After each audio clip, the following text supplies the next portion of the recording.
8강 시작하겠습니다.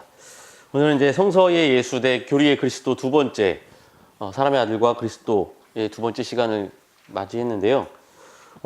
지난주에는 성서에서 어떻게 예수의 명칭을 드러냈는지를 쭉 살펴봤습니다. 그리고 오늘은 특별히 이제 그 교부 시대죠. 사실 교부 시대에 국한돼서 오늘 다루는 이유는 우리가 지금 고백하고 있는 교리의 대부분은 다 교부 시대에 확증되었다라고 보시면 됩니다. 사실 지금 이제 새롭게 해석하는 그런 교리의 내용들은 그 기존에 이제 다양한 그 에큐메니칼 공의회나 이 교부 시대에 확증되었던 내용을 이제 좀 재해석하는 정도에 머무르고 있기 때문에, 그리고 그 재해석은 앞으로도 얼마든지 지금 새롭게 진행되어야 할 과제로 남겨져 있기 때문에 오늘은 이제 교리의 그리스도 부분에 있어서 주로 이제 교부 시대의 그리스도론 논쟁에 대해서 함께 다루려고 합니다. 다루기에 앞서서 이제 지난 이야기를 잠깐 훑어보면요. 그 성서 속에 나타난 예수에 대한 다양한 호칭들을 우리가 다루었는데, 이제 크게 하나님의 아들, 그리스도 혹은 메시아, 그리고 인자, 그리고 주, 그리고 다윗의 자손, 하나님의 사자, 혹은 뭐 보냄을 받은 아들, 이런 식으로 크게 구분을 했습니다. 사람의 아들이라는 칭호는 지난 시간 얘기했듯이 로마 종교 문화권에서 주로 왕에게 신적 권위를 부여하는 이제 의미로 사용되었기 때문에 사실 유대인들에게는 그렇게 친숙한 의미는 아니었습니다. 근데 이것이 이제 후대 유대교 이제 메시아 사상과 결합되어서 이제 예수의 신적 권위를 드러내기 위해서 하나님의 아들이라는 호칭을 많이 사용했고요. 이건 이제 특별히 예수의 사역을 통해 드러나는 그리스도로서의 정체성을 드러내기 위해서 많이 강조됩니다. 근데 이제 예수는 스스로 자신을 하나님의 아들이라는 호칭을 쓰지 않았고요. 그런 정체성도 갖지 않은 것으로 우리가 지난 시간 살펴봤습니다. 하지만 이 의미가 사용되는 그 복음서의 맥락으로 봤을 때 우리는 그 당시에 이제 로마 제국, 그리고 그 로마 제국의 손을 잡고 이 종교와 정치 권력을 잡았던 이 유대교의 지배층들에 대한 어떻게 보면 항거의 표시로 예수께서 모든 사람들을 하나님의 자녀 혹은 모든 사람으로 하여금 하나님을 아빠, 아버지라고 부를 수 있도록 열어놓았다라고 보는 그 해석이 더 타당하다라고 이제 이야기를 나눴는데요. 이 하나님의 아들이라는 칭호는 사실 지금 방금 말씀드렸던 것처럼 상당히 변혁적이었습니다. 모든 이들이 다 하나님을 혹은 신을 아버지라 부를 수 없는 시대에 예수는 친히 아버지라 불러라, 아빠라 불러라 라고 하는 그런 정언을 통해서 많은 사람들이 신을 우리와 전혀 동떨어져 있는 전혀 다른 존재였던 그 하나님을, 그 야훼를 보다 삶과 실존에 가까운 밀접한 존재로 부르도록, 그러니까 우리의 삶에 직접 영향을 미치고 우리와 관여하시고 우리의 삶을 변화시키는, 우리가 처해 있는 이 시대를 변혁하는 힘으로서의 하나님의 그 표상을 드러내는 의미로 쓰였습니다. 그리고 이제 거기에 더불어서 이제 그리스도, 메시아라는 것, 사실은 본래 기름 부음 받은 자라고 해서 예언자나 제사장 혹은 왕에게 쓰는 호칭이었고요. 이것은 사람이, 즉 신의 대리인으로부터 기름을 부음 받는 예식을 통해 또 다른 그 계승자로 부름 받는 그런 성격을 갖고 있는 명칭이었는데, 이것이 이제 후대 유대교의 메시아 사상과 결합됨으로써, 특별히 이제 인자 사상과 결합됨으로써 보다 이제 우주적이고 보편적인 구원자 혹은 메시아 사상으로 이제 발전이 되었다라는 것을 우리가 지난 시간 살펴보았습니다. 그런데 이제 예수는 스스로를 메시아라고 부르지는 않았지만 제3자 혹은 2자로부터 이제 그 호칭을 들었을 때 굳이 부정하지 않거나 간접적으로 인정하는 모습을 보이긴 했습니다만, 그것도 하나님의 아들이라는 칭호와 마찬가지로 당시 이제 유대인들에게 그 고정적으로 부여되었던 그 메시아 표상을 어떻게 보면 한번 좀 뒤집는 그런 성격을 갖고 있지 않나. 예수가 스스로 메시아라고 하지 않았지만, 그래, 너희들이 나를 그렇게 부른다고 하면 나는 그 길을 한번 가보겠다, 그 결말이 어떠한지 한번 같이 보자 라는 이런 좀 의미가 강하게 많이 드러나 있습니다. 이제 마찬가지로 이제 인자, 이것은 이제 뭐 1인칭 호칭, 나 혹은 자신을 호칭할 때 좀 더 뭐 다른 의미로 혹은 예의 바르게 사용한 호칭으로 많이 쓰였었는데요. 이 인자라는 개념이 이제 마찬가지로 다니엘 써둔 그 유대 묵시문학에 나타나는 인자 표상과 결합되어서 좀 이제 메시아적 성격을 띠고 있는데 사실은 그 다니엘서에서의 인자 표상도 인자 그 자체로 쓰인 것이 아니라 인자와 같은 모습을 한 존재, 즉 사람의 아들의 모습을 띤, 즉 인간의 모습을 한 존재라는 그 내용으로 쓰여졌기 때문에 우리는 그렇게 해석을 해야 하고 그것이 인자가 곧 메시아다라는 표상과 연결 짓는 것은 사실 무리가 있다라는 것까지 우리가 알아봤습니다. 그리고 이제 뭐 주, 퀴리오스라고 하는 명칭, 주로 야훼에게만 썼던 그 아도나이 명칭의 개념으로 쓴 것이 아니라 일반적인 존칭이죠. 남성에 대한 남성 2인칭에 대한 존칭의 성격으로 많이 쓰였고 당시 선생 혹은 랍비로 불렸던 예수에게 그냥 일반적으로 선생님이라고 하는 표칭으로 주로 많이 사용되었다라는 겁니다. 하지만 이제 간혹 구주라는 이제 구세주라고 하는 명칭으로 이제 신적인 의미가 부여되긴 했습니다. 다윗의 자손은 재미있게도 마태복음에 주로 나와 있는데 이 다윗의 자손이라는 것은 소위 그 메시아의 계보를 강조하기 위한 그 마태복음 저자의 의도가 짙게 깔려 있습니다. 그래서 그 마태복음 처음은 다른 복음서와 달리 예수의 그 족보로 시작이 되고요. 그 족보는 이제 아브라함부터 다윗을 거쳐서 그 메시아의 계보를 잇는 족보의 의미로 많이 사용이 됩니다. 근데 그 족보 안에 상당히 많은 그 허점이 등장하죠. 그리고 예수는 스스로 그 족보를 거부합니다. 예, 나는 다윗의 자손이 아니다. 어떻게 주님은 그 다윗이 주라고 불렀는데 다윗의 자손일 수 있겠느냐라는 말로 에둘러서 메시아가 다윗의 자손이어야만 한다는 그 고정관념도 예수는 스스로 깨트립니다. 그리고 하나님의 사자, 보냄을 받은 아들, 이 개념은 사실 구약에서 더 친숙한 개념이고요. 주로 이제 요한복음에서 예수가 하나님으로부터 보냄을 받은 그 아들, 혹은 태초부터 함께 있었던 그 로고스의 성육신임을 강조하기 위해서 주로 사용이 됩니다. 이 이제 성서에서 드러나는 이 명칭들을 종합해 보면, 단순히 이 명칭들은 지금 우리가 생각하는 교리적인 개념 혹은 규정으로 이해하면 좀 무리가 있습니다. 다시 말해서 원시 혹은 초대의 그리스도교 공동체가 뭔가 이렇게 확고한 신학적 전제를 바탕으로 확립해서 거기서부터 출발한 것이 아니라는 거죠. 오히려 반대로 그런 다양한 표상들을 통해서 훗날 그리스도론을 발전시키는 매개로 활용을 합니다.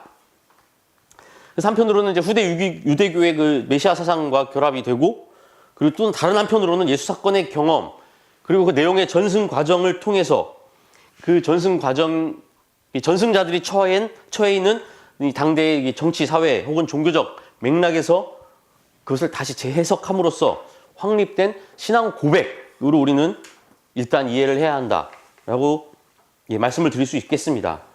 이제 특별히 복음서 저자 혹은 그 사도들이 처한 상황에 따라 조금씩 다르게 그 예수의 그 명칭을 사용하고 있고요. 그것은 예수의 신성을 이해하는 혹은 예수의 인성과 신성의 관계를 이해하는 신학적인 작업의 결과물로 우리는 이해할 수 있습니다.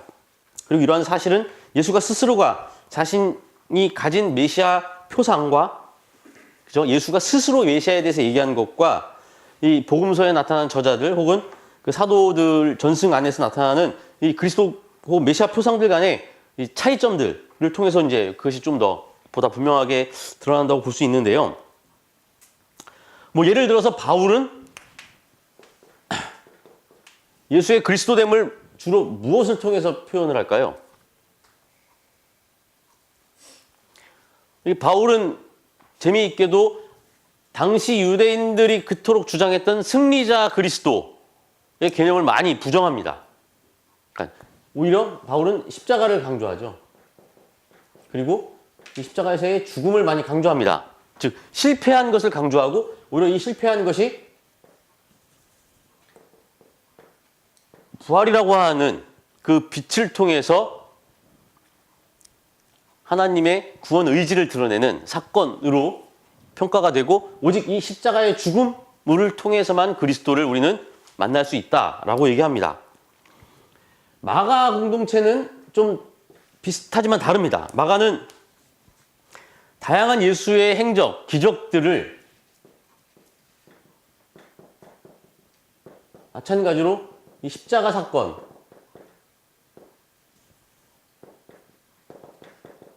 통해서 조망을 합니다.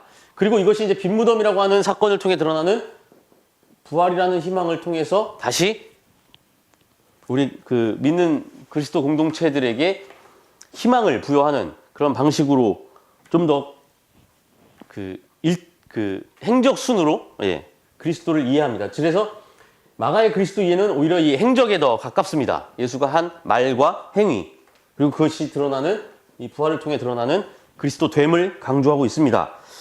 근데 마태는 좀 더 강하게 메시아임을 강조합니다. 그래서 어떻게 보면 마태는 예수가 메시아라고 하는 메시아적 교사라고 하는 그 출발점으로부터 역으로 예수 행적을 따라 들어가는 것처럼 보입니다. 아까 얘기했듯이 그래서 메시아의 계보를 처음 언급을 하죠. 그래서 이제 구약의 약속의 성취, 구약의 성취를 아주 강조합니다. 이미 마태는 유대인들을 중심으로 형성된 그리스도교 공동체에 보다 직접적으로 의도를 투영하고 있죠. 그리고 사도행전에서는 이제 사도행전이나 누가복음에서는 이것이 이제 소위 말해서 유대인 혹은 그 유대 그리스도 공동체 뭐 이런 것들을 좀 초월해서 그렇죠. 전체 인류, 전 인류를 위한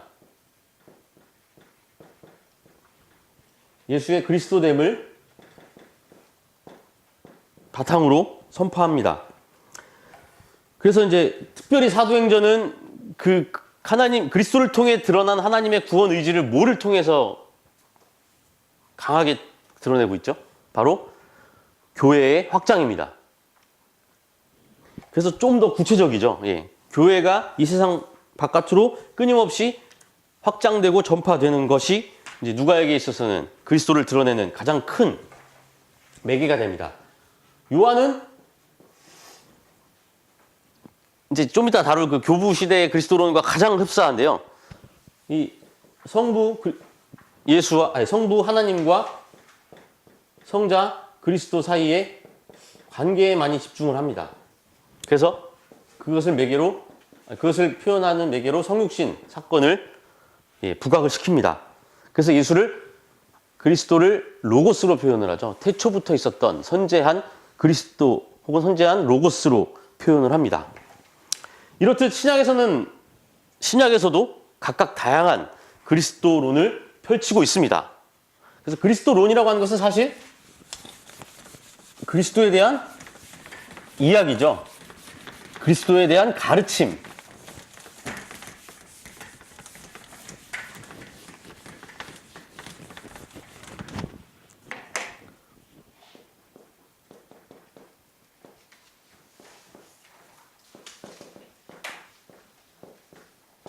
크리스톨로지라고 하는 이 그리스도론은 그리스도에 대한 가르침입니다.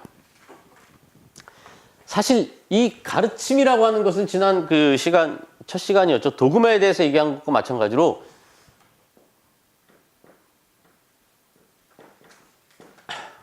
원래의 의미의 도그마, 즉 가르침이라고 하는 의미가 강합니다. 하나님에 대한 가르침. 이 가르침이라는 것은 무언가 하나의 규정이 되고 규율이 되어서 모든 사람들의 행위의 기준이 되고 토대가 되는 것은 아닙니다. 그죠? 제가 같이 지금 강좌를 통해서 수업을 하지만 제가 지금 전달하는 것이 여기 계신 분들에게 혹은 이 수업을 듣는 분들에게 절대 규범문 될 수 없어요. 사실 되어서도 안 됩니다. 제가 느끼고 경험하고 공부한 바를 나누고 설득하는 과정이죠. 대화하는 과정이고. 사실 이 그리스도론이라고 하는 것, 이 로고스, 록이라고 하는 것은 사실 그렇게 출발을 합니다. 근데 이것이 왜 하나의 교리화 될 수밖에 없었는가? 그것은 사실 어떻게 보면 또 어쩔 수 없는 과정이기도 해요. 예수가 십자가형을 당해서 죽고 아주 초창기 그리스도교, 그러니까 예수를 따랐던 사람들은 예수의 빈 무덤을 경험합니다. 그리고 나서 이후에 이제 예수에 대한 부활의 현현과 뭐 승천에 대한 이야기들이 정승되지만 어찌됐든 그 부활도 하나의 물음표로 남아있는 상황이었어요. 근데 그 이후 이제 여러 가지 그 공동체 전승을 통해서 예수가 부활 이후 승천한 것까지 보도가 됩니다. 그리고 예수는 다시 오시겠다라고 약속을 합니다. 다시 오심, 페루시아죠. 사실 그리스도 공동체는 이 예수의 다시 오심, 이 페루시아 사건을 기다리는 공동체입니다.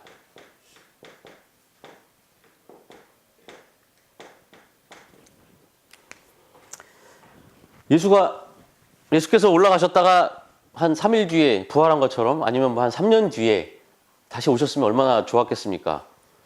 그죠? 3일이 3주가 되고 3주가 3년이 되고 3년이 30년이 되고 30년이 300년이 되고 300년이 2000년 가까이 흘러오면서 이 그리스도교 공동체들은 자신이 그 기다리는 존재에 대한 무언가 확증이 필요했습니다. 그리고서 그것에 대해서 도전하는 그 공동체 바깥 혹은 기독교라고 하는 종교의 바깥에 있는 비기독교적인 사상이나 혹은 이교도들로부터 끊임없이 도전을 받아요. 언제 오느냐? 아니, 너희들이 다시 온다라고 약속한 부활했다라고 하는 그 예수는 누구냐?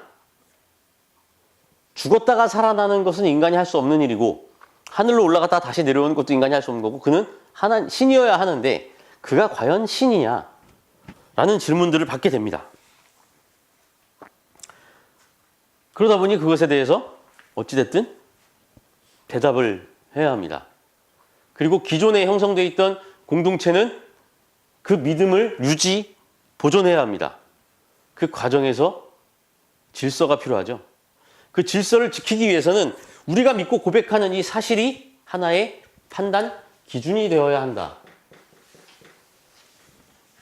혹은 규범이 되어야 한다. 라고 하는 요청이 증가합니다. 그러다 보니 이제 교리라는 것을 양상하게 되죠. 사실 그런 물음이 많습니다.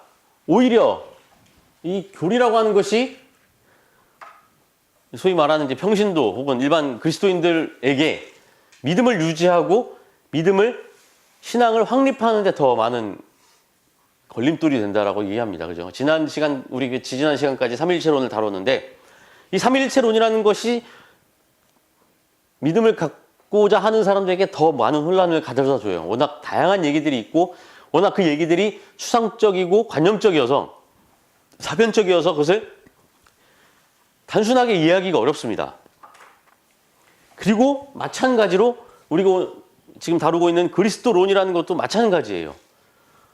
도대체 우리가 왜 예수를 하나님이다라고 고백해야 하는가의 문제를 교리적 차원에서 혹은 신학적 차원에서 설명하려고 하다 보니 이게 점점 이제 꼬입니다. 얘기도 꼬이고 논리도 꼬입니다. 그러다 보니 조금 점차 더 복잡한 양상으로 나아가게 되고요. 오히려 이것이 그리스도교의 복음을 전파하는 데 이제 걸림돌 역할을 한다라고 이제 많은 학자들이 얘기를 합니다. 그렇기 때문에 우리는 더더군다나 그러면 그 교리에서 확립된 그 교리적 사실들이 어떻게 확립되었고 어떤 과정을 거쳤고 그 교리들이 함축하고 있는 내용들이 함축하고 있는 의미가 무엇인지를 추적해 나가지 않으면 더 혼란에 빠집니다. 사실 이단이라고 하는 제가 이제 이단이라는 말 안 쓰기로 했는데 사이비 그 유사 기독교라고 하는 그 단체들에서 그 기존의 이제 그리스도인들을 포섭하는 가장 쉬운 방법이 바로 기존의 교리를 건드리거나 기존의 성서 해석을 건드립니다. 자, 이 교리를 설명함에 있어서 이 교리를 어디로부터? 이 성서 해석으로부터 직접 끌어옵니다. 어떻게? 문자적으로. 그런데 지금 우리가 그동안 얘기를 나눴지만 2000여 년 동안 그리스도교 공동체는 그렇게 기계적으로 교리를 생산하거나 직접 성서를 통해서 교리를 해석할 수 없었습니다. 해석하지 못했고 그런 노력 상당히 조심스러워했습니다. 그런데 그것이 단순한 성서적 문자주의와 결합되면 이제 엄청나게 위험한 요소들이 많이 등장을 해요. 그래서 뭐 아시겠지만 아주 보수적인 성서 해석을 하는 교회일수록 흔히 이제 뭐 신천지와 같은 사이비 종교들의 공격을 많이 받고 실제로 많은 피해를 당합니다. 그런데 성서를 문자적으로 단순하게 해석하지 않고 기계적으로 해석하지 않고 나름대로 고민과 그죠? 학습을 통해서 주체적으로 성서를 읽어나가는 사람들에게 오히려 그런 사이비 종교들이 얘기하는 성서 해석, 교리적인 설명은 의문점만을 주게 돼요. 왜 우리는 이미 성서를 왜 이것을 이렇게 해석하지라고 물음을 통해서 배워나갔기 때문입니다. 한편으로는 의심하는 것은 신앙에 반대되는, 신앙과 모순되는 행위인 것처럼 보이지만 그 의심이라는 것은 사실 신앙을 좀 더 견고하고 더 굳은 토대를 갖게 해주는 동력이 돼요. 사실 우리가 지금 다루고 있는 이 모든 내용들은 그 과정입니다. 그렇기 때문에 우리는 그동안 그리스도교 공동체가 어떻게 교리적 사실들을 확립했고 논쟁을 벌여왔는지를 찾아가 봄으로써 성서를 다시 한번 보게 되고, 그럼 그 성서를 다시 한번 재해석하고 우리가 주체적으로 읽음으로써 보다 하나님이 우리에게 말씀하시고자 하는 그 사실에 가깝게, 뭐 일치는 못하겠죠 100%. 어찌됐든 그 진리를 끊임없이 찾아나가고 추구해 나갈 수 있는 그런 길을 걸을 수 있을 거라고 생각이 듭니다. 제가 왜 이렇게 서서를 길게 까느냐, 바로 이 그리스도론이라고 하는 내용 자체가 우리로 하여금 아주 혼란스럽게 만들 수 있는 요인이 가득하기 때문에 그렇습니다. 사실 그리스도론은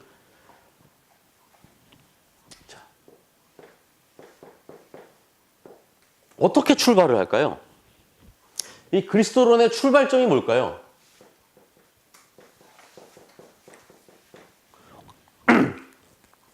자, 누군가가 저에 대해서 얘기를 합니다.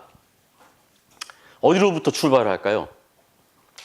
저도 알 수 없는 제 존재 깊숙한 데 있는 저의 본질로부터 출발을 할까요? 아니면 제가 외적으로 표현하는 행위나 말이나 여러 가지 현상을 통해서 저를 파악할까요? 제가 첫 시간 하나님의 계시의 간접성에 대해서 말씀을 드렸죠. 간접적일 수밖에 없습니다. 인간이 스스로를 인식하는 방식도, 혹은 인간이 인간 사이에 관계를 맺고 서로를 알아가고 경험하는 방식도 간접적일 수밖에 없습니다. 그 말은 우리는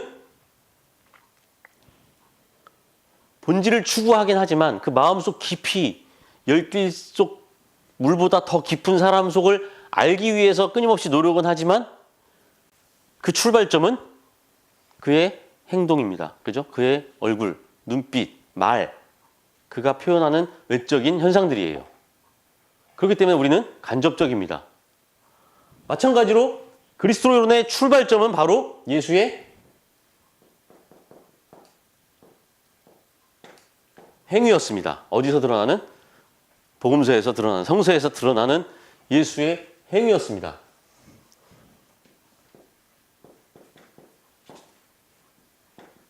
예수의 본질로부터는 우리는 도저히 출발할 수 없어요. 왜? 본질이라고 하는 것은 이 행위를 드러내는 기저입니다. 그러니까 행위를 드러내는 토대예요. 무언가 밑에 깔려 있습니다. 알 수 없어요. 사람 속을 모르잖아요. 그죠? 어떨 때는 어떤 사람은 자신의 속을 행위를 통해 그대로 드러나는 사람도 있지만 어떤 사람은 어떤 상황에서는 그렇게 못하는 경우도 있어요. 그런데 우리는 그 사실을 간과하고 어떤 대상을, 어떤 사람을, 어떤 존재를 경험하고 파악할 때 나는 그 사람의 본질로부터 출발해라고 하는 전제를 깔아버리면 이미 왜곡이 이제 시작됩니다. 따라서 그리스도론의 출발점은 사실 예수의 행위예요. 특별히 성서에서 드러나는 예수의 행위입니다.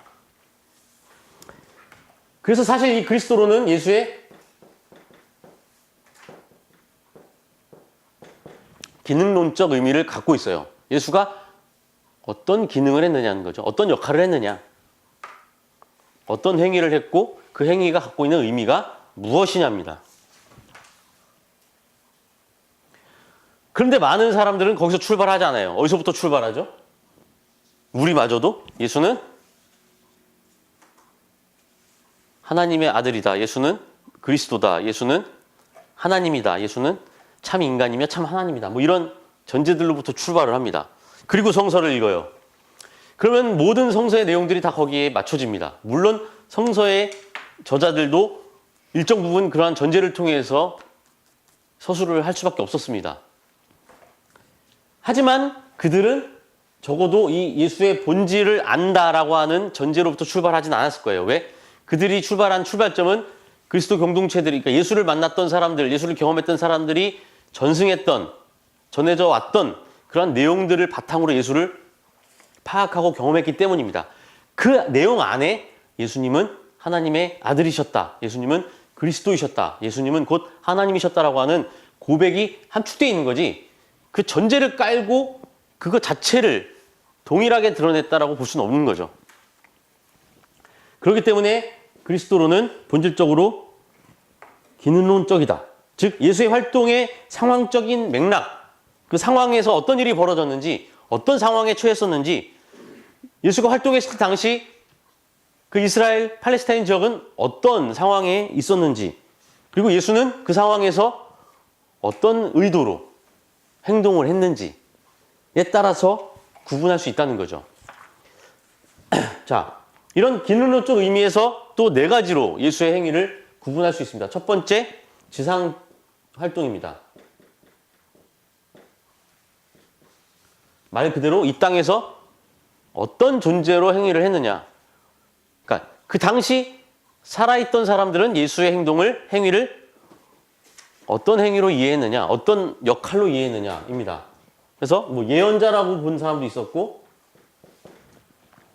하나님의 종, 혹은 뭐 대제사장, 혹은 뭐 랍비, 교사, 선생, 이렇게 이해를 했습니다. 그러니까 말 그대로 이거는 그냥 그들이 갖고 있었던 종교적인 전 이해에 따라 예수의 행동을 보고 예수가 어떤 역할을 했느냐 파악한 겁니다. 두 번째, 이와 마찬가지로 그렇다면 이 땅에서 그렇게 활동하고 있는 예수는 어떤 의미를 갖고 있느냐, 행위는 현재적으로 지금 이 시점에서 바로 주님이시고 구세주이시다, 우리를 구원하시는 분이시다 라고 이해를 할 수 있습니다. 세 번째는, 그렇다면 예수는 이 미래에 어떻게 우리와 관계할 것이며 우리의 미래에서는 그분은 어떤 존재로 고백될 것이냐 라고 하는 미래적 활동으로 또 이해됩니다. 그 미래적 활동에는 이제 그리스도 혹은 메시아, 뭐 인자 비슷합니다만, 이 그리스도, 메시아, 인자라고 하는 것은 보다 저 미래에서 다가오는 성격이 강합니다. 이제 뭐 그리스도적인 용어로 종말론적이라고 하죠. 즉, 이 세상의 끝에서 보았을 때, 이 세상이 끝날 때, 하나님의 심판이 다가올 때, 임박했을 때, 그때 그분은 어떤 분이 될 것이냐, 어떤 분의 역할을 할 것이냐라는 겁니다. 네 번째는 선제적, 즉 미리 우리보다 훨씬 더 먼저 태초부터 있으셨던, 혹은 다른 말로 하면 신적인 존재로서의 그 역할은 뭐냐, 뭐 로고스, 인자, 뭐 그리고 하나님 자신 등으로 표현이 되기도 합니다. 근데 이것은 사실 예수의 본질로부터 출발한 것이 아니라 그들이 갖고 있었던 신앙적인 맥락 안에서 예수의 활동을 보고 예수가 어떤 역할을 했는지를 파악한 것이죠. 현상적으로. 이와 더불어서 그리스도교 공동체의 정체성에 따라도 다르게 이해가 됩니다. 뭐 유대의 그리스도교 공동체인 경우 예수를 메시아 혹은 인자라고 더 많은, 그 호칭을 더 많이 사용합니다. 헬라 그리스도교인들은 주님 혹은 하나님의 아들이라는 호칭을 더 많이 사용해요. 왜냐하면 그 언어들이 사용됐던 그 전통이 그리스도 혹은 메시아, 인자라는 것은 보다 유대교적인 전통이 강하게 깔려 있고요. 주님, 하나님의 아들, 이 호칭은 아까도 얘기했지만 로마, 그리스적 그 영향이 짙게 깔려 있는 명칭이기 때문에 그렇습니다. 이처럼 신약 성서는 그리스도의 명칭을 예수의 신적인 본질 혹은 예수 존재의 본질로부터 출발하거나 그것을 표현하기 위해 사용되지 않았습니다. 오히려 그가 혹은 그의 인격이 그의 활동을 통해서 어떻게 드러나는지를 표현하고자 했던 거죠. 그래서 사실은 이 그리스도론의 출발점은 사실 구원론입니다. 그리고 그리스도론의 종착점도 마찬가지로 구원론입니다. 즉 하나님이 우리를 어떻게 구원하시는가 라는 문제입니다. 예수를 경험했던 사람들이 예수를 하나님의 아들 그리스도라고 고백했던 이유는 예수의 행위가 그들에게 하나님의 구원 사건으로 다가왔기 때문이에요. 만약에 그렇게 다가오지 않았으면 굳이 예수를 그리스도라고 호칭하지 않았을 겁니다. 그냥 한때 혁명가, 운동가 이렇게 표현했겠죠. 하지만 그들이 뭔가 갖고 있었던 종교적인 구원의 표상, 즉 그들이 믿고 있었던 야훼 하나님이 이 세상을 창조하시고 그 창조의 의지에 따라 우리를 인도하시고 우리로 하여금 해방하고 구원하시게 하는 그 의지를 그들은 이 그리스도, 예수를 통해 발견한 것이죠. 따라서 예수에 대한 그 그리스도론적인 모든 칭호는 그 예수를 통해 드러나는 하나님의 구원 행위를 혹은 그 구원 행위의 의미를 설명하거나 표현하는 매개입니다. 매개체. 그 자체도 될 수가 없어요. 매개체가 됩니다. 그래서 많은 사람들은 기독교 신학이 혹은 기독교 신앙이 너무 지나치게 그리스도론 중심적으로 변질되었다라고 얘기합니다. 그 말은 뭐냐면 우리는 하나님을 통해, 우리는 예수 그리스도를 통해 하나님이 우리에게 어떤 구의지를 갖고 있고 우리로 하여금 그 구원을 향해 어떻게 살아가도록 이끄시는가에 집중을 해야 하는데 혹은 그 구원을 위해서는 우리는 어떻게 행동을 해야 하는가에 집중해야 되는데 온통 예수는 누구인가에만 집중을 했다는 거죠. 그리고 그 그리스도로는 어쩔 수 없이 그 그리스도에 대해서 고민하고 논쟁을 벌였던 사람들의 맥락에 맞추어져 변화되고 맞춰졌다는 거예요. 백인들의 중심사회, 백인 남성들의 중심사회였던 시대에는 예수는 항상 금발에 코도 똑하고 아주 잘생기고 키도 큰 멋진 훈남으로 등장을 합니다. 아주 멋있게 백인 남성으로. 그리고 승리자 그리스도의 표상을 갖고 있습니다. 마치 개선장구처럼 온몸에 아주 후광과 근육질과 아주 훤칠한 모습으로 개선장군의 모습으로 그려져요. 교회의 권위가 확고히 되고 이 교회의 권위와 전통을 수호하기 위해서 노력했던 중세의 예수는 아주 근엄하고 무서운 모습입니다. 인자함은 찾아볼 수가 없어요. 아주 딱딱하고 마치 몽둥이라도 들고 있을 것처럼 아주 무서운 모습으로 묘사가 됩니다. 르네상스 시대의 예수는 아주 원초적으로 표현이 됩니다. 하나님도 그렇고. 최근에 나오는 이 예수상들은 또 더 다양합니다. 흑인들이 표상하는 예수는 흑인으로 묘사가 됩니다. 여성들이 표상하는 예수는 여성으로 묘사되기도 합니다. 유색인종이란 말은 좋지 않은 표현이죠. 우리는 또 우리 나름대로의 전통적인 예수의 표상을 만들어냅니다. 각각 자신이 처한 상황에서의 예수의 상을 그려내요. 사실은 그것이 우리가 진정한 그리스도를 찾아나가는 과정이라고 봅니다. 물론 그것이 아까 얘기했던 것처럼 기득권을 갖고 있는 사람들에 의해서 왜곡되기도 합니다. 하지만 한편으로는 우리가 교리를 통해서 보지 못하는 정말 살아있고 우리와 관계가 되는, 즉 정말 이 하나님의 구원 의지를 드러내는 존재로서의 그리스도상을 그려내도록 도와주기도 합니다. 그렇기 때문에 우리는 예수를 이 기능론이라는 말이 사실 조금 어감이 좋지는 않지만 예수가 우리와 어떻게 관계를 맺는지, 어떤 역할로 우리에게 다가오는지, 혹은 우리 어떤 상황에서 예수는 우리에게 의미가 있는지를 바탕으로 찾아 나가는 과정이라고 보시면 됩니다. 하지만 이제 전통적인 그리스도의 상, 교리적인 그리스도로는 이것과는 좀 거리가 있습니다. 이 고대 교회, 이 교부 시대의 교회는 이 그리스도론을 성부 하나님과 성자 예수와의 관계, 혹은 예수의 신성과 인성의 관계를 규명하는 데만 집중을 합니다. 이미 이 말 안에 예수에 대한 상을, 그를 통해 드러나는 하나님의 구원 의지, 혹은 그의 행동을 통해 드러난 하나님의 의지를 통해 드러내는 것이 아니라 무언가 예수의 본질을 전제하고 출발한다는 거예요.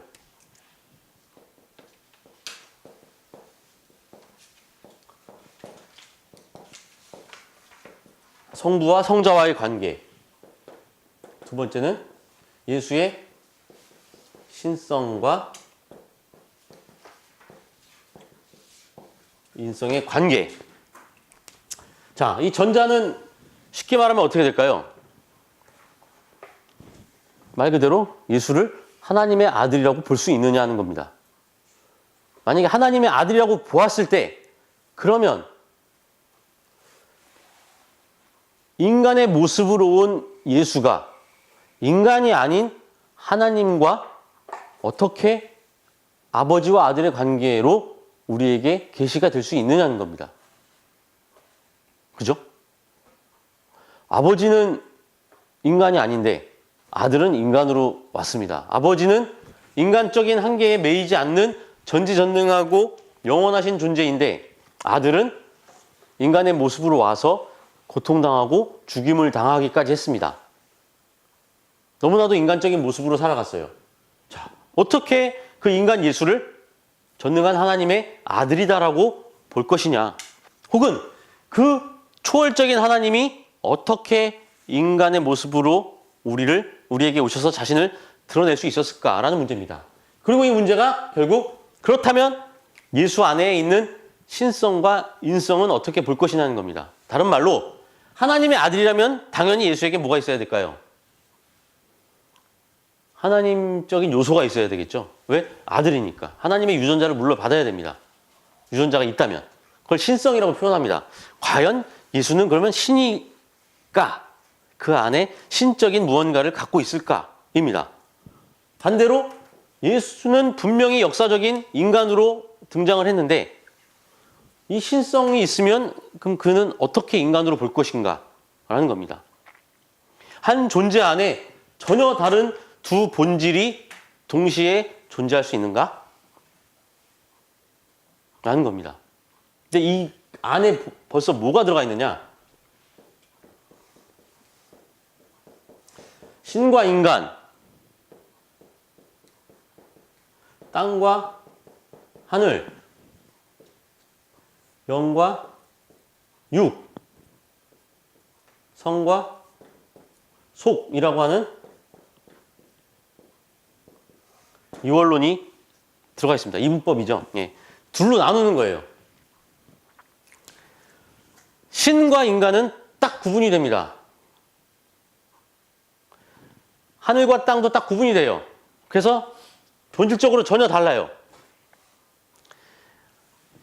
영과 육은 구분이 됩니다. 따라서 따로 떼어놓을 수가 있어요. 성과 속, 성스러운 것과 속된 것은 다 구분이 됩니다. 이런 행위는 성스러운 행위고 이런 행위는 성스럽지 못한 행위라고 구분이 될 수 있다는 거죠. 인간은 죽으면 영혼이 떨어져 나와서 육체는 썩고 영혼은 하늘로 올라간다는 겁니다. 혹은 인간은 이 이질적인 두 개의 요소가 인간 안에 들어가 있는데 결합되어 있다는 거죠. 나눌 수 있다는 겁니다. 땅과 하늘도 구분할 수 있다는 거예요. 땅은 거룩한 것이고 영원한 것이며, 하늘은, 땅은 속된 것이고 영원하지 못하다는 겁니다. 유한하다는 겁니다. 신은 영원한 존재이고 인간은 유한한 존재입니다. 신은 결코 인간과 하나가 될 수 없습니다. 근데 이것은 당시 세계를 보는 관점의 틀이었어요. 자, 많은 사람들이 이 이원론을 아주 부정적인 것으로만 봅니다. 근데 저는 그렇게 보진 않아요. 왜? 그 당시 사람들, 혹은 지금도 마찬가지입니다. 세계를 경험하고 우리가 이 세상을 관찰할 때 한편으로 유용한 방식이에요. 우리 인간은 항상 뭐를 구분하면서, 그죠? 이해를 합니다. 그 구분이 없으면 우리는 때때로 무엇인가를 판단하거나 기준을 정하지 못해요. 그래서 그것을 기준을 정하고 내가 그것을 판단해서 실행하기 위해서, 혹은 이것이 옳고 그른지를 확인하기 위해서 우리는 틀이 필요합니다. 구분을 하면서 배워나가는 거죠. 그죠? 아이에게는 먼저 나와 이제 타인이 구분되죠. 그 구분이 없으면 힘들어요. 그래서 아이들은 갓 태어나거나 아주 어린 아이들은 네 것과 내 것의 구분이 없습니다. 왜? 주와 객을, 너와 나를 구분하지 못해요. 이원론이라는 것을 모르기 때문에. 네게 내 거고 내게 네 거가 됩니다. 그래서 상대방 것도 내게 돼요. 막 때를 씁니다. 비슷한 거예요. 구분을 함으로써 우리는 점차 우리가 경험한 것들을 파악하고 이해하고 판단 기준이 생김으로써 우리가 보다 인간적인 모습으로 변화가 되긴 합니다. 그리고 우리 주변에 있는 이 세계에서 경험하는 모든 현상들을 나름대로 정리하고 습득을 합니다. 그런데 이것이 틀이 아니라 하나의 기준이 되어버릴 경우는 이제 문제가 달라지죠. 모든 것을 다 둘로 가르고 이것이 절대적인 기준이다라고 할 경우, 그리고 그것을 누가? 기득권을 가진 사람들이 절대화함으로써 자신들을, 이게 땅과 하늘은 바뀌었습니다만 어쨌든 이 긍정적이라고 평가되는 부분에 편입시키고 나머지를 부정적이다라고 하는 영역에 편입시킬 경우 그것은 이제 문제가 됩니다. 그걸 다른 말로 이제 이데올로기라고 합니다. 이데올로기화 함으로써 그것을 악용하게 되면 그것은 인류에게 엄청나게 큰 비극을 양산하게 만들죠. 사실은 성부와 성자라고 하는 구분, 신성과 인성이라는 구분은 어찌 보면 우리에게 필연적일 수밖에 없습니다. 왜? 우리의 영역 안에 있는 것과 우리 영역 밖에 있는 것, 우리가 직접 경험한 존재와 그렇지 않은 존재를 구분하기 위해서, 즉 우리가 믿었던 야훼 하나님이었지만 그가 예수라고 하는 존재를 통해 드러남을 경험한 사람들에게 있어서는 그를 보낸 분과 보냄을 받은 분의 구분이 필요합니다. 신적인 사건을 경험한 혹은 신적인 그 초월성과 영원함을 인정하는 사람들이 스스로의 한계를 느끼고 스스로의 인간됨 안에서 겸손하게 될 때 신성과 인성이라고 하는 구분은 나름대로 효과적입니다. 하지만 이것이 절대 규정이 되어버리면 이제 문제가 되는 거죠. 사실 이 그리스도론의 가장 큰 오류가 이제 여기서부터 출발을 합니다. 이것이 기정사실화되어서 여기로부터 출발을 하게 된 거죠. 그래서 소위 말해서 우리는 그리스도 안에 있는 신성과 인성의 본성, 본질을 이미 전제하고 있다라는 겁니다. 이러한 전제로부터 출발했기 때문에 이제 꼬이기 시작하는 거예요. 우리가 그동안 신앙했던 야훼 하나님, 그리고 우리가 이 땅에서 인간의 몸으로 경험한 예수 그리스도는 결국 아버지와 아들의 관계로, 혹은 성부, 성자, 그러니까 하나님과 그의 아들의 관계로만 전제하고 이해해야 한다라고 하는 토대로부터 출발해버리면 이제부터 얘기가 꼬입니다. 사실 이 성부에 있어서 성자는 뭔지 이따 나오겠지만 예수 그리스도가 하나님의 의지를 실현한 분이라고 하는 고백을 통해서 형성된 거거든요. 인간의 몸을 입은 인간 예수가 그 신의 거룩한 의지를 몸소 실현했다라는 것에서부터 신성과 인성이라는 구분이 등장을 한 것인데, 그것이 아니라 이것을 하나의 고정화된 규범적 틀로 이해하고 출발했기 때문에, 즉 자명한 전제로 출발했기 때문에 많은 어려움을 겪었다는 겁니다. 이러한 이제 교회의 본선론적 규명의 노력은 이제 결국 교리적인 그리스도론을 만들어내게 됩니다. 다시 말해서 예수의 그리스도됨을 그의 행위나 그의 기능 혹은 역할을 통해서가 아닌 그의 신적 본질에 대한 전제, 그 신앙적인 전제로부터 출발하려고 했던 것입니다. 따라서 이제 애초부터 커다란 암초에 부딪힐 수밖에 없었죠. 어려움을 겪을 수밖에 없었어요. 왜? 사실은 우리가 경험한 그와 우리가 전제를 깔고 있는 그 사이에 괴리가 있기 때문입니다. 거리가 있어요. 하지만 이것은 그냥 단순히 이 사람들이, 이 당대의 이 교부들이나 이 모든 사람들이, 신앙의 선배들이 뭐 독단적이고 편협했기 때문에 그런 건 아니었습니다. 사실 이러한 시도는 이 당시 그리스도교 공동체가 처한 이 현실 속에서 어쩔 수 없는 선택일 수밖에 없었어요.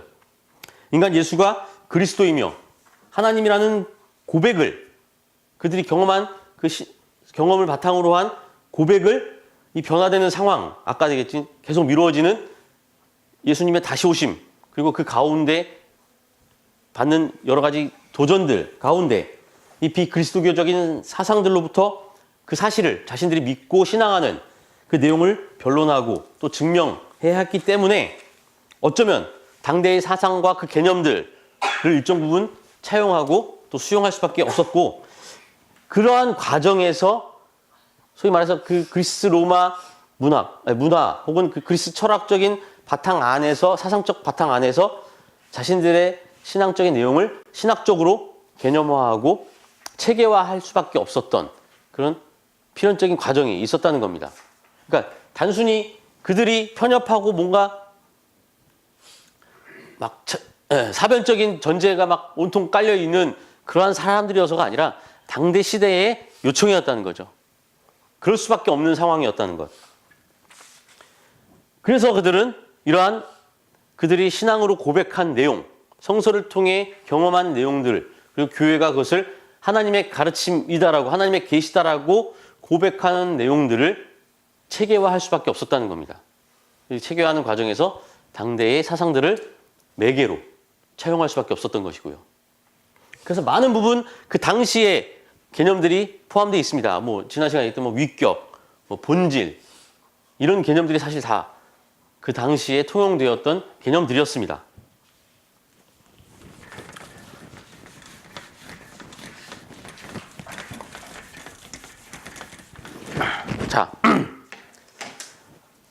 자, 먼저 터툴리아누스라고 하는 사람이 한 얘기를 살펴보겠습니다. 그 터툴리아누스는 가장 먼저 이제 그리스도 안에 한 위격 안에 두 본질에 대해서 얘기합니다.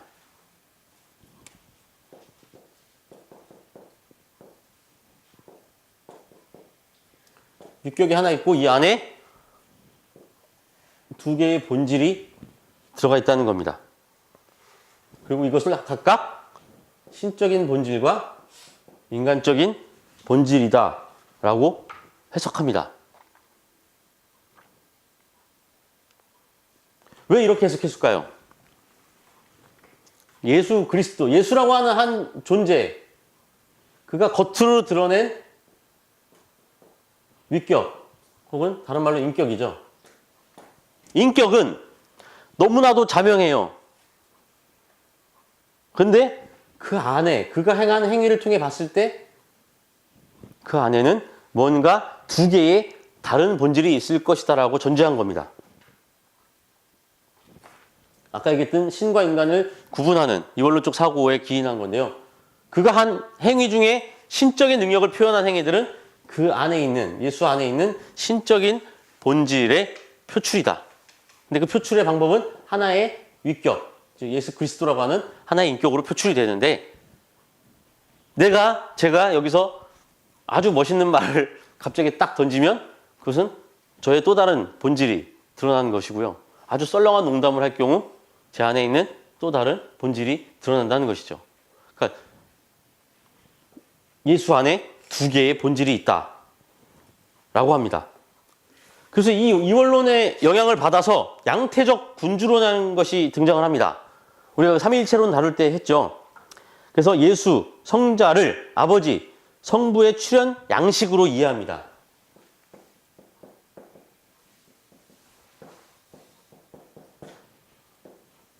그래서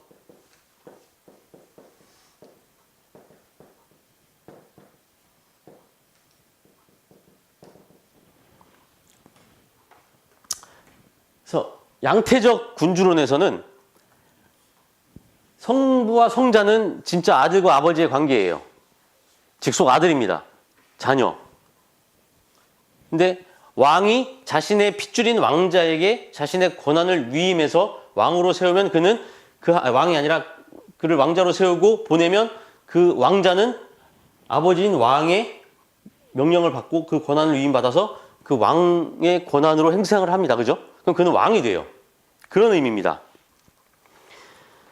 그래서 예수의 위격을 통일적으로 보지 않고 예수를 인간이 된 하나님, 다른 말로 인간의 모습으로 출현한 하나님으로 이해합니다.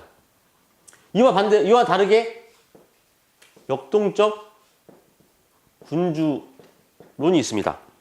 이것은 역동적이에요. 즉 왕이 꼭 내 아들, 내 핏줄에게만 하는 것이 아니라 본인이 신뢰하는 신하를 보내는 것하고 똑같습니다.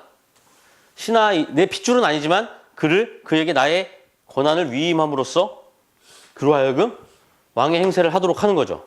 그래서 평범한 인간 예수가 어떠한 특별한 계기로 인해 신적인 능력을 보였을 뿐이라는 겁니다. 그래서 신적인 인간이라는 거죠. 즉 성자가 아니죠. 여기서는 이제 예수는 평범한 인간인데 신에게 능력을 부여받아서 신적인 인간으로 변모했다는 겁니다.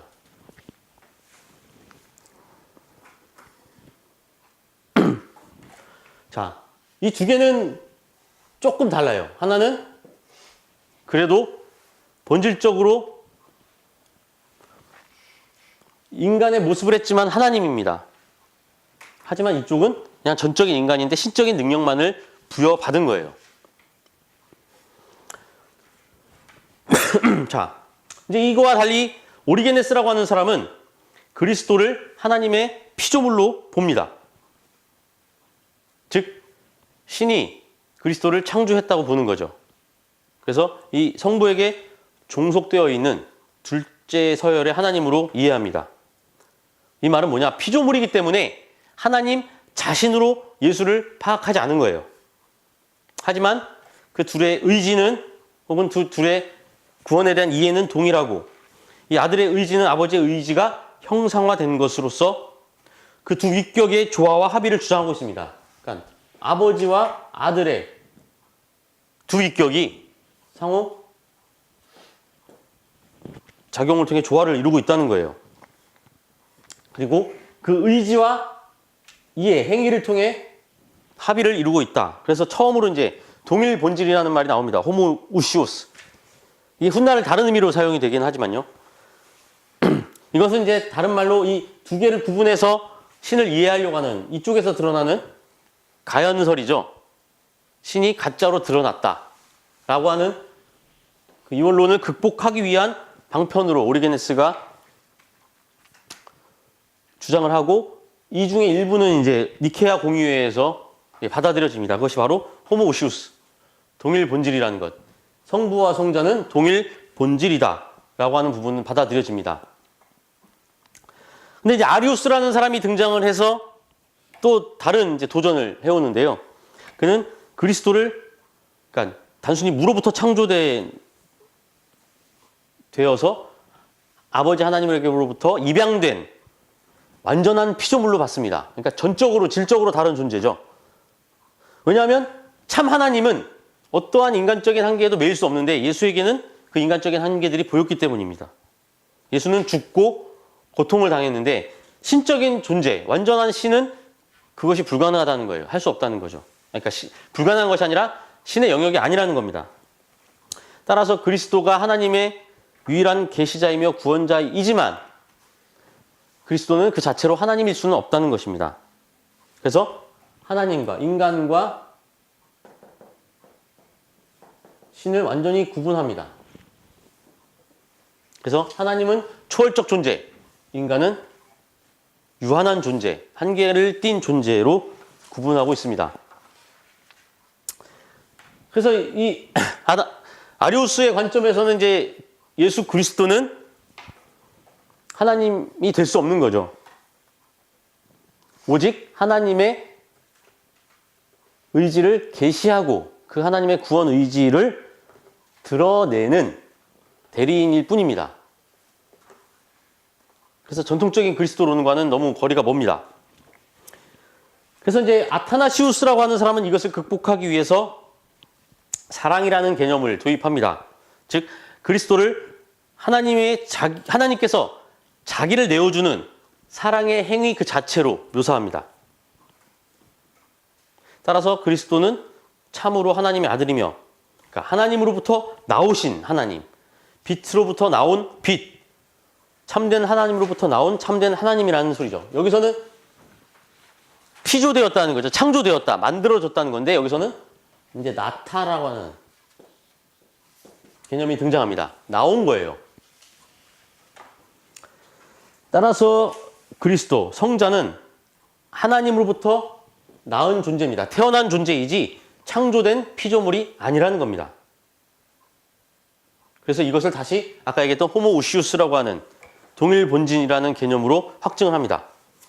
이렇게 얘기합니다. 우리가 하나님이 되도록 하기 위해 하나님이 인간이 되셨다. 우리가 하나님이 된다는 것은 우리로 하여금 참 구원에 이를 수 있도록 하는 건데 우리로 하여금 우리를 구원하시기 위해서 신이 스스로 인간이 되셨다는 겁니다. 우리를 사랑하셔서 인간이 되셨다.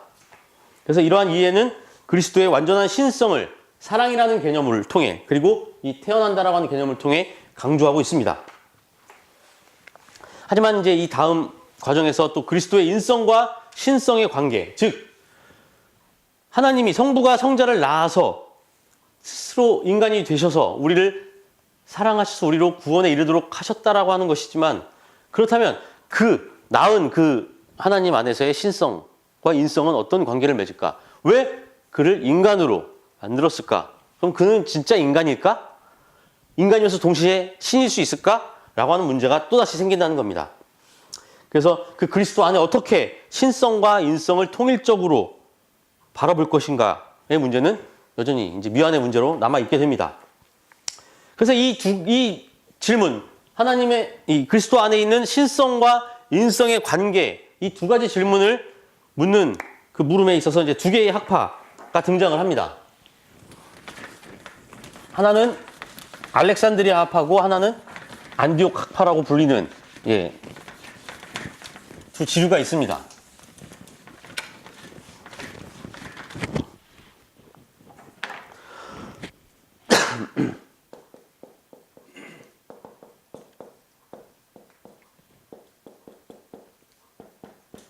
쉽게 얘기하면 알렉산드리아 학파는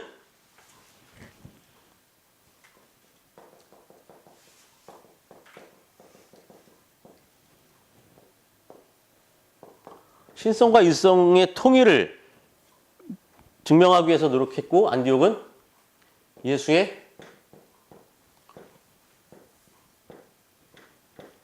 완전한 인성을 강조합니다. 여기서 얘기하는 완전한 인성은 뭘까요?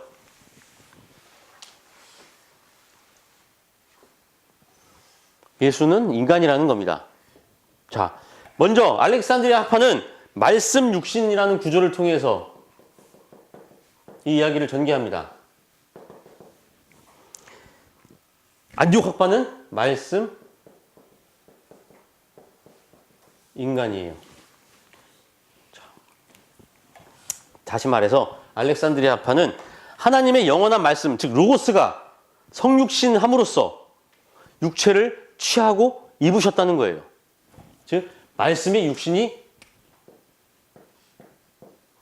되었다는 겁니다. 취했다, 입었다. 그래서 이를 통해 그리스도의 위격 혹은 인격 안에서 신성과 인성이 통일을 이루고 있다고 설파합니다. 왜?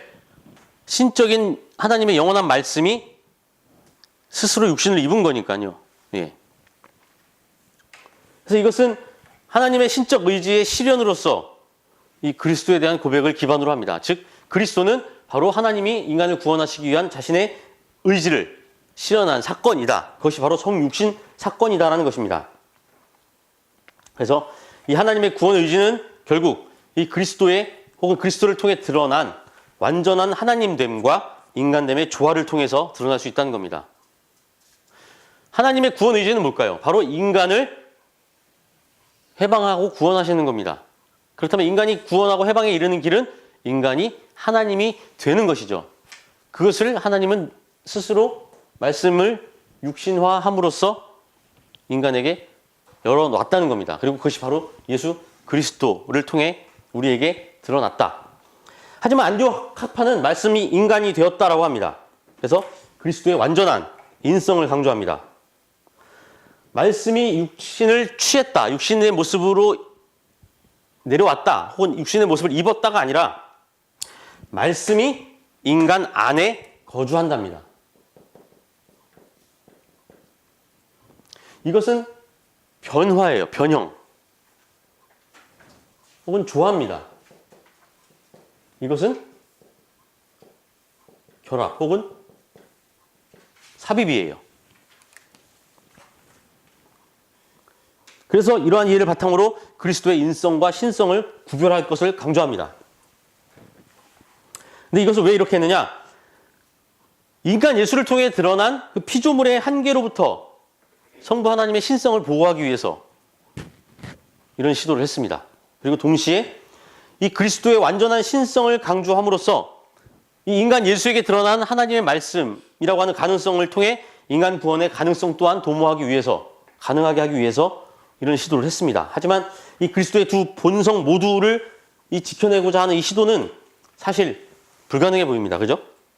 이쪽도 마찬가지고 이쪽도 마찬가지고 완전한 통일인가, 조화를 통한 통일인가, 혹은 완전한 분리를 통한 각 본성의 보호인가.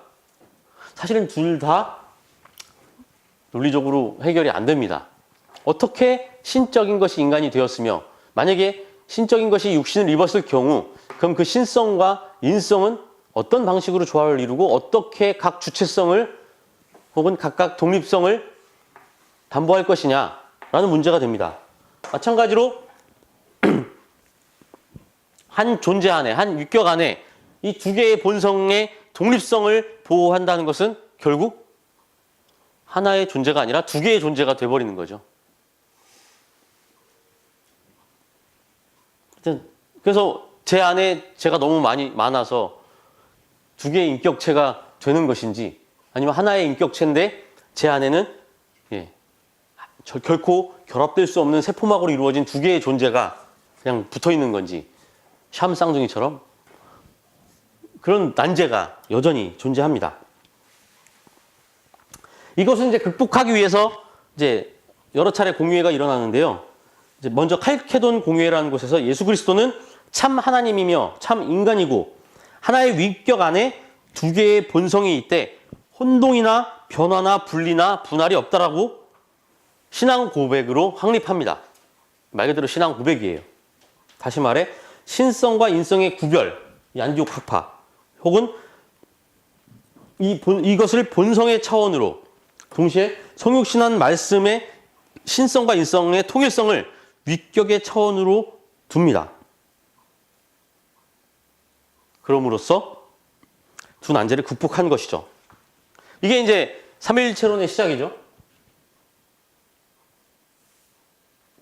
두 개의 위격에 있는 하나의 본성, 본질입니다.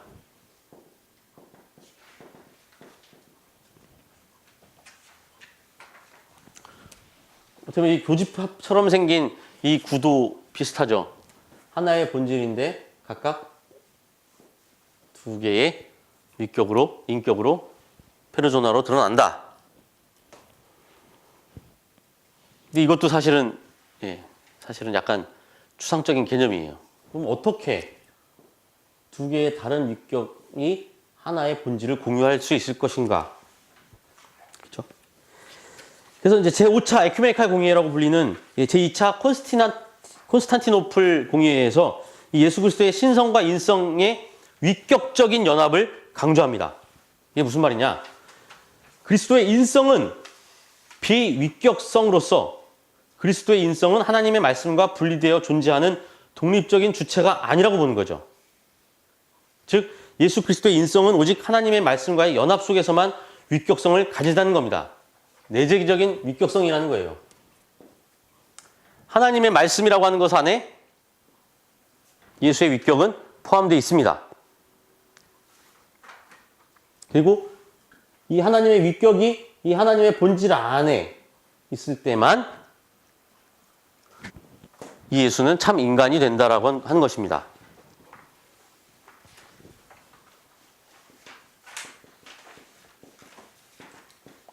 근데 이것은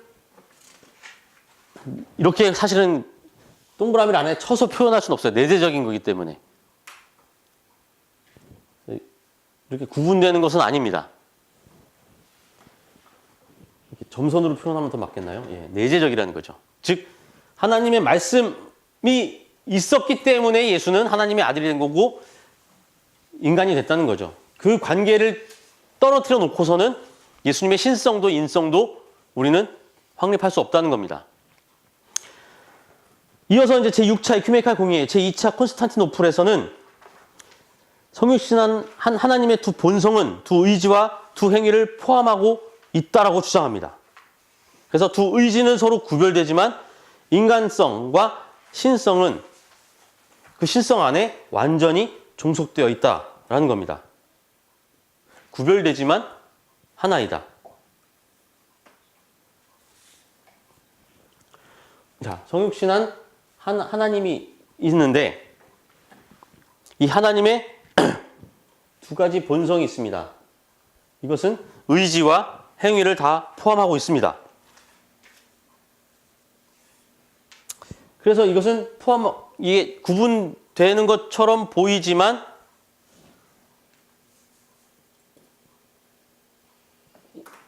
인성과 신의 의지는 이런 형식으로 구분이 됐다는 거죠. 즉 인성이 신성이 포함되어 있음으로써 하나를 이루고 있다는 겁니다. 자, 이쪽은 알렉산드리아 학파의 관점을 더 담보하고 있고요. 이쪽은 안디옥 학파의 관점을 좀 더 많이 담고 있습니다. 어찌됐든 신성과 인성은 구분이 돼요. 그런데 인성이 신성 안에 포함됨으로써 하나님으로서 조화를 이룬다는 겁니다. 여기는 구분이 되지 않는데 내재적으로 이 성부 안에 하나님 말씀 안에 성자가 깃들어져 있다는 거예요. 저도 이렇게 설명을 하지만 저도 이게 정확하게 무슨 뜻인지 잘 모르겠습니다. 이렇게 굳이 설명을 해야 하나 싶기도 하고요. 종합을 해보면 이처럼 교부시대의 그리스도의 이해는 그러니까 소위 말해서 속성의 교류를 통해 이 위격의 통일성을 확증하려고 했습니다. 이 속성의 교류라고 하는 것은 무엇이냐? 신성과 인성은 성육신한 하나님인 그리스도 안에서 완전히 연합되고 통일을 이루기 때문에 각 속성들 간의 교류가 일어난다는 것이죠. 즉 완전한 구분이 아니라 교류가 일어난다는 겁니다. 역할에 따라 그 의지의 표출에 따라 결국 신성이나 인성 중 각 본성에 적용되는 수로 혹은 개념어는 하나로 연합된 유격에 모두 적용될 수 있다는 거예요. 즉 인간적인 면모와 신적인 본성이 같이 쓰일 수 있다는 겁니다. 예를 들어서 고통당하시는 하나님, 구원자, 하나님의 아들 예수, 하나님인 예수, 하나님이 그러니까 인간이 되신 하나님, 이런 식으로 인간의 속성에 속하는 것을 하나님이라고 하는 수로를 통해 표현할 수 있고 반대로 하나님의 속성을 나타내는 단어, 그 개념을 인간에게만 쓸 수 있는 수로로 표현할 수 있다는 겁니다. 고통은 인간에게만 허용되는 거죠. 근데 그것을 고통당하시는 하나님이라는 말로 표현될 수 있다는 거예요. 왜? 각 위격은 서로 교류를 하고 있기 때문에, 각 속성은. 그래서 신성에 속하는 속성이 그 속성의 교류로 인해서 성육신한 하나님의 인성인 인간 예수에게도 그대로 적용될 수 있다는 겁니다.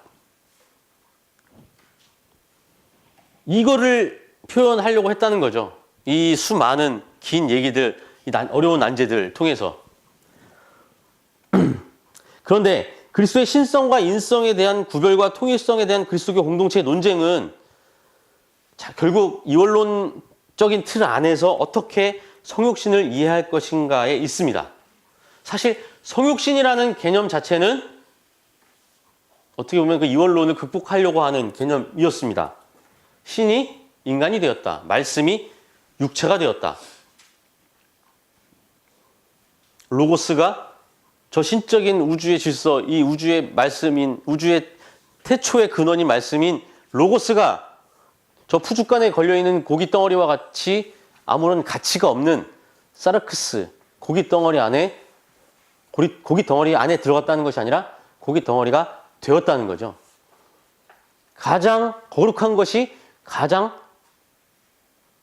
거룩하지 못한, 속한 것이 되었고, 저 하늘이 땅이 되었고, 하나님이 그 자체로 인간이 되었다는 겁니다.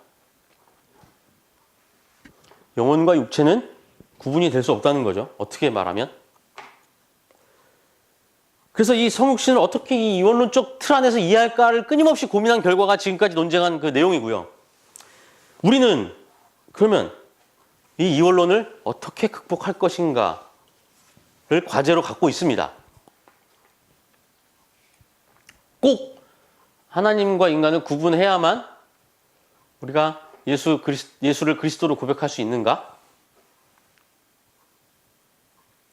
꼭 하늘의 것과 땅의 것을 구분해야만 우리는 진리를 추구할 수 있을까? 그죠? 이미 그리스도교는 전혀 불가능한 말이죠. 하나님의 말씀이 육신이 되었다 라는 말을 고백하고 있는데, 그 말은 또다시 그 전에 있었던 여러 가지 전제들을 통해서 풀어내려고 하다 보니 하나님의 말씀이 육체 안으로 들어간 건지, 인간에게 심어진 건지, 아니면 육체를 입거나 빌린 건지, 뭐 여러 가지 개념으로 표현될 수밖에 없는 거죠. 인간이 예수의 행위와 인간이 예수의 말씀과 행위를 통해 하나님을 목격했으면서도 결국 그러면 그 안에 하나님은 어떤 방식으로 존재할까? 그럼 그는 정말 인간이었을까? 라는 의구심을 갖는 것. 그것도 어떻게 보면 그 인간이 갖고 있는 전제를 통해서 우리가 경험한 그 신적인 사건을 부정하는 혹은 의문시하는, 그러니까 의심하는 행위일 수도 있습니다. 물론 그 의심은 한편으로는 바람직한 의심이기도 합니다. 그래서 우리가 질문을 이제 다시 던질 수 있습니다. 그 성육신이라고 하는 그 고백 안에서 우리는 예수를 어떻게 볼 수 있는가? 예수는 그리스도로서 진짜 참 인간일 수 있는가? 왜 없는가? 진짜 없는가? 예수는 참 인간이어야만 했지만 동시에 꼭 참 하나님일 수 있는가? 그것이 가능하다면 뭐가 문제이고 불가능하다면 또 뭐가 문제인가? 예수를 통해 드러나는 이런 신성과 인성에 대한 관계, 이 통일, 조화, 이것은 결국 우리가 지각적으로 인지적으로 알 수 없는 단순히 신비적인 영역에만 속한 것인가?